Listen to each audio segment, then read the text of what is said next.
Putting all the trouble aside, assuming that there's going to be peace on earth, there's still going to be inflation.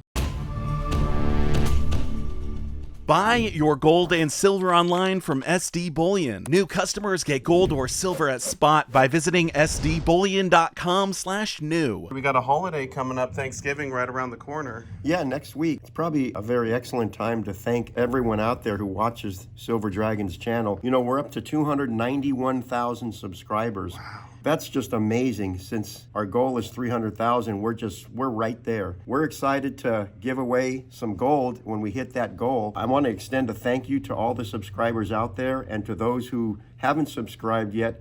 If you would, please hit that subscribe button, and you too can be considered for that big giveaway as we hit 300,000 subscribers. But to everyone out there who watches these videos, a heartfelt thank you. You know, we do appreciate every single one of you guys, so thank you. It's the best community ever. It is indeed. Yeah, I don't know about these. I mean, they're kind of cool, but the problem that I see with the copper is just the premium is way too high, don't you think? Well, the premium on a copper round is very high. Unless you just love the design and you think it's a collectible in your estimation, that, you know, something you want to accumulate just for fun, then by all means, it's in that sense, it's a low price, because these would go for about $2 in the shop here. Yeah. But if you're doing it as an investment for stacking purposes, you and I were doing the math a little earlier, these come out to about 25 cents per ounce. And that's not a troy ounce, it's an avoirdupois ounce. The true value of this is 25 cents. Right. And I don't think you could find them for less than a couple of dollars each. So to stack them as an investment, I think would be kind of a waste of money. And also, you have to consider with stacking copper, it takes up a lot of room. And we've talked about the portability of gold versus silver. Imagine the portability of copper versus gold or silver. Yeah. I mean, it would take a truckload of these to pack a lot of meaningful wealth with you if you had to get up and go. Yeah, I mean, if these are really only 25 cents for like the spot price, but you're paying $2 for it, it just doesn't make sense to me. I would rather buy silver for an investment, stacking, all that kind of stuff. Yeah, but again, I mean, I always try to keep track of the hobby aspect of what we do. And so if you just love them, $2 is nothing. But as an investment, it's a really bad idea. Can we weigh one of these and see what it compares to a silver ounce? Sure. Little heavy. So it's 1 2/10 ounce. Probably when they make these, they want to make sure they're at least an ounce, Yeah. right? Yeah. And when it's not a precious metal, so throwing in 2/100 of an ounce is not going to break the bank. Right. All right, so that's the copper. What about for silver? Now we have it set for regular ounces, so an ounce. 1.1. But see, this is a troy ounce, so you have to set it for that. Oh, I see. Let's just. So for troy ounces, So it's 1 5/1000 troy ounce. That's interesting. So if I weigh this one in troy ounce, it's going to be less. Yes. It'd be like 0.93. There you go. Yeah. Wow, that's really interesting. But imagine in terms of space and value, silver right now is $31.27 per ounce. Even if we call these equal in size and weight, you've got 25 cents in wealth here, and you've got $31 here. I'd rather do the silver. I think so. Yeah. So we got around $31 in value with the silver, but then if you step it up to the gold, Well, now we're in a whole new world. we're in the thousands. Yes, because gold right now, comparing again, 25 cents an ounce for copper, $31.27 for silver, $2,704 for gold. Oh man. So if you just want to stack really dense, you want to be able to grab all your wealth, throw it in your pocket, you know, you got to run, whatever, then gold's going to be your best option. Think of just the massive weight of copper. Let's see what the copper to gold ratio Yeah, is. imagine. So, dude, to $2,700 in copper. It's 10,824 ounces of copper to equal the wealth that you could put in your front pocket. Over 10,000 Yeah, ounces. try to fit that in Over your pocket. 10,000. Imagine. I'm going to need a tighter belt, Adrian. Yeah, for sure. So yeah, you'd be lugging around a bunch of copper, or you could just have one gold coin. And even if you don't fear, having to run for your life someday, just where would you put it? Yeah, no doubt. Well, one thing I wanted to talk to you about, Harry, is that a lot of people thought gold and silver were just going to keep going down after the election. And they did dip initially, but they've recovered quite a bit. I mean, you just said gold is over 2,700 again.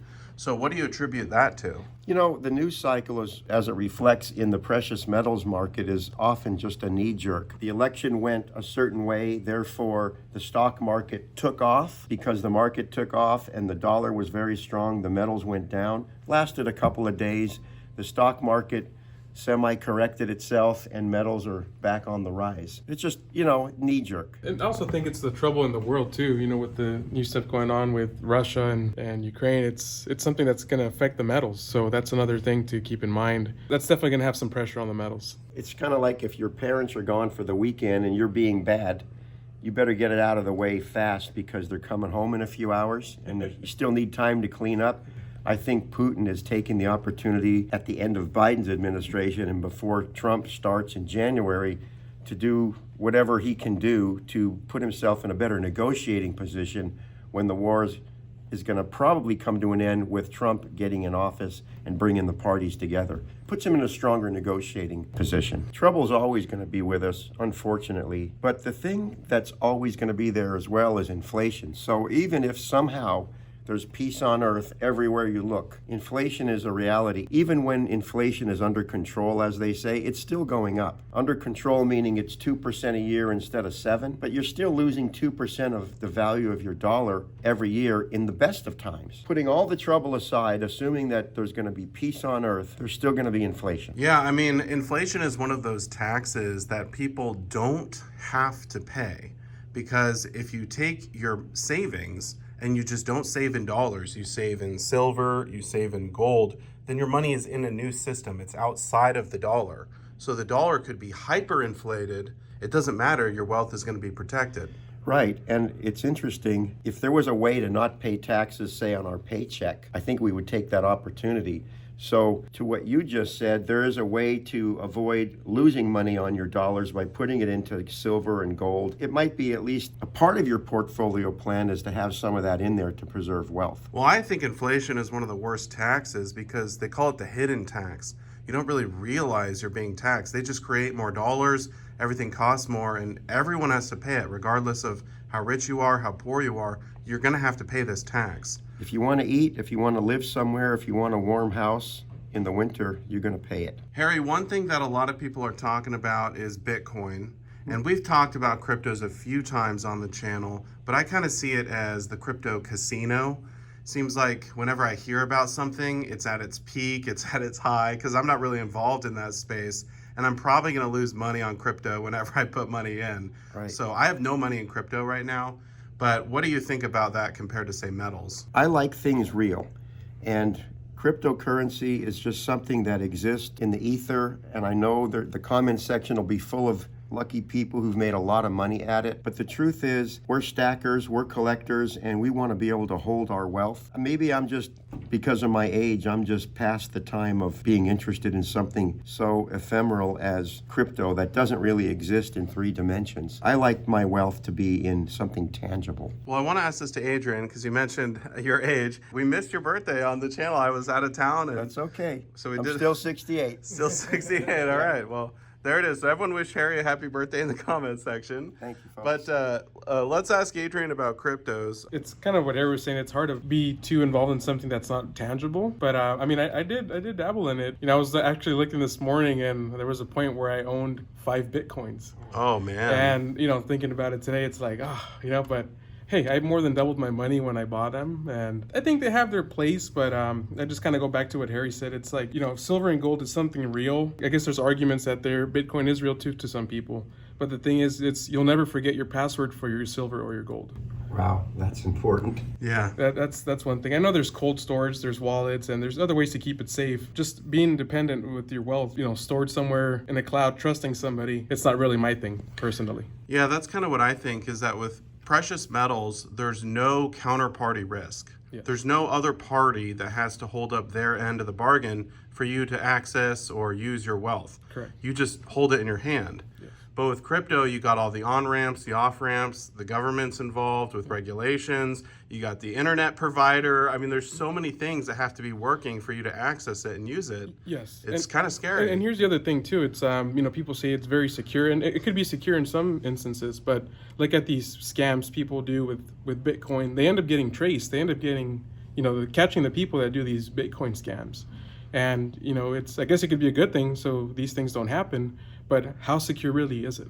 Yeah, think about the FTX. Remember that? Oh, yeah. All the people who had their crypto on that were kind of out of luck, right? Exactly. And here's the thing, you might forget the code of your safe, but you can get the safe open, right? With Bitcoin and these other cryptocurrencies, it does have these downfalls of you can forget your password to your exchange, or somebody can just wipe your wallet clean, and you have no idea that it happened. Yeah, to me it seems a little sketch. Yeah. And I kind of agree with Harry's way of thinking. It's nice to be able to hold your wealth in your hand, and you just don't have to worry about the internet working. You don't have to worry about the exchange staying in business. You just hold your metals. And you made a point how it's all over the news now. It's kind of being discussed by people who don't invest in Bitcoin, like guys like us, where it's just an interesting topic. But when a topic like that gets into the mainstream news, among people who don't normally invest in those things, it's usually the top of the market. I haven't heard anything in the news about silver for a long, long time, which means that those who are investing in silver out there in your audience are still under the radar somewhat, and probably because they're under the radar, they're under the peak pricing. So it's probably still a good time to consider silver in your portfolio. Harry talking about something when silver spiked to close to that $50 mark. I think Harry said there was lines out the door. For Yeah, people 1979, there was lines. You were given a number to get into a coin shop, and once those numbers were gone, they were told you to come back tomorrow. That's what happens when the mainstream news media gets a hold of a story and the general public starts scouring their home for old silverware or pre-65 coinage. Yeah, and it probably brought a lot of new people trying to buy silver thinking it's going to go to the moon. Absolutely. I can imagine.